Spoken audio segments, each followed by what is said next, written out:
مجھے بتائیے حکمت اور دانائی حضور سے بڑھ کر کون جانتا تھا؟ کیسے پیغام دینا ہے، حکمت دانائی کیا ہے، رواداری کیا ہے، یہ حضور کی طرح کون جان سکتا ہے؟ اور کفار مکہ کو سب سے زیادہ تکلیف کس بات پہ ہو سکتی تھی کہ ان کے بتوں کو غلط کہا جائے، اور انہوں نے کہا بھی کہ یہ نہ کریں، ہمارے بتوں کو غلط نہ کہیں،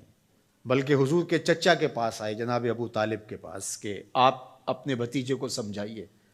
کہ ہمارے بتوں کے خلاف بات نہ کریں، انہیں کوئی دولت چاہیے تو بتائیں، انہیں کسی خاتون سے نکاح کرنا ہے تو بتائیں، انہیں تخت و تاج چاہیے تو بتائیں، لیکن ہمارے بتوں کو غلط نہ کہیں۔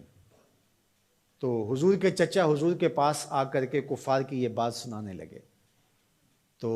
آقا کریم نے کیا کہا، یا امّ لو وضع الشمس فی یمینی والقمر علی یساری، میرے چچا اگر یہ سورج کو میرے دائیں ہاتھ پہ رکھ دیں اور چاند کو میرے بائیں ہاتھ پہ رکھ دیں، اگرچہ ان کے لیے ممکن نہیں ہے، لیکن اگر یہ کر گزریں اور کونین کے خزانے میرے قدموں میں رکھ دیں، میں بتوں کو پھر بھی غلط کہتا رہوں گا، بتوں کو پھر بھی جھوٹا کہتا رہوں گا۔ میں آپ کو یہ بات بتانے جا رہا ہوں وہ یہ کہ کفار مکہ کو سب سے زیادہ تکلیف اس بات کی تھی کہ کوئی ان کے بتوں کو غلط کہے، اور حضور سے بڑھ کر حکمت کون جانتا تھا؟ تو چلو اس بات کو آخر میں رکھ لیا جاتا، لیکن حضور جانتے تھے دین کی بنیاد ہی یہی ہے، کانٹے بچھتے ہیں، گڑھے کھدتے ہیں، جو بھی ہوتا ہے ہوتا رہے، لیکن لا الہ ہمارے کلمے کا آغاز یہاں سے ہوگا، پھر الا اللہ کہیں گے۔ پوری کائنات بچھ جائے تمہارے لیے، تمہیں آسان قرضے دے دے، تمہارے قرضے معاف کر دے، اس شرط پر کہ تمہاری رواداری اس طرح ہو کہ تم غلط کو غلط نہیں کہو گے، تو ہمیں یہ شرط قبول نہیں کرنی چاہیے۔ مختلف ادوار کے اندر ہر حکمران یہ کرتا ہے کہ وہ رواداری کے نام سے شریعت کی حدود سے تجاوز کرنا چاہتا ہے۔ شریعت کسی کے گھر کی لونڈی نہیں ہے، میرے محبوب کا لایا ہوا نظام ہے۔ 25 دسمبر ہو یا کوئی اور دن، ہولی ہو یا دیوالی یا کوئی اور موقع ہو،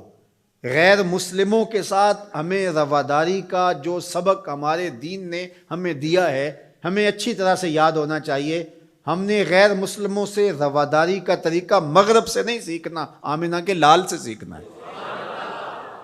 تو ہمیں کبھی بھی اس عقیدے سے انحراف نہیں کرنا چاہیے۔ ہمارے آیان اقتدار، ہمارے کار پرداز ذمہ دار حکومتوں کے تخت و تاج کے مالک مختلف ادوار کے اندر ایسے فول کر جاتے ہیں کہ جو شریعت کی دھجیاں اڑانے والی بات ہوتی ہے، اور وہ اس کو رواداری کے نام پہ کر رہے ہوتے ہیں۔ ان کے ساتھ رواداری کا یہ مفہوم نہیں ہے کہ جا کے جو ہے وہ ان کے بتوں کی آپ تعظیم کریں اور ان کے اوپر چڑھاوا چڑھاویں یا پرشاد جا کے ان کی کھائیں، یا اسی طرح جو ہے وہ کرسمس ڈے کے اوپر ان کی تقریبات کے اندر اس طرح شامل ہوں کہ ان کے مذہبی شعار کو آپ جو ہے وہ اختیار کر رہے ہوں، تو یہ ہمارا دین اس کی اجازت نہیں دیتا۔ باقی وہ جو بات کہی گئی کہ تم ان کے جھوٹے خداؤں کو گالی نہ دو، وہ تمہارے سچے خداؤں کو گالی دیں گے، تو اس کا مفہوم یہ نہیں ہے کہ انہیں جھوٹا نہ کہو، انہیں غلط نہ کہو، بلکہ یہ ہے گالی نہ دو۔ سب و شتم سے روکا گیا ہے۔ گالی دینا شائستگی نہیں ہوتی،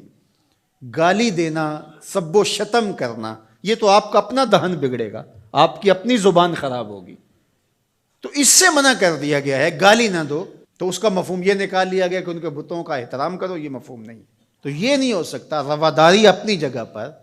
رعایا ہے اگر غیر مسلم اسلامی ملک کے اندر ان کے ساتھ حسن سلوک اپنی جگہ پر،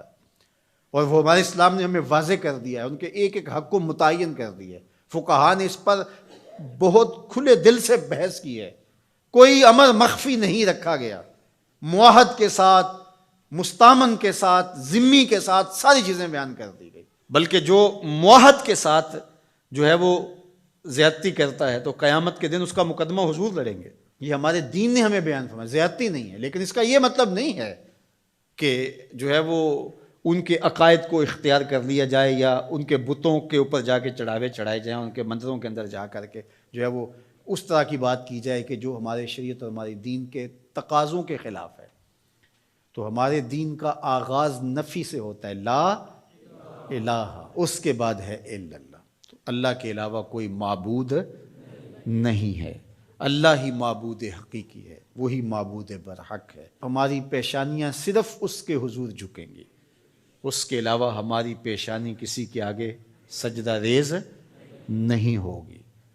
اللہ اکبر۔ حتیٰ کہ پیغمبر بھی ہوں، ان کا احترام ہماری زندگی ہے، لیکن سجدے کی اجازت ان کے لیے بھی نہیں دی گئی۔ ان کو اس مقام پہ نہیں کھڑا کر سکتے جو شان معبود برحق کی ہے۔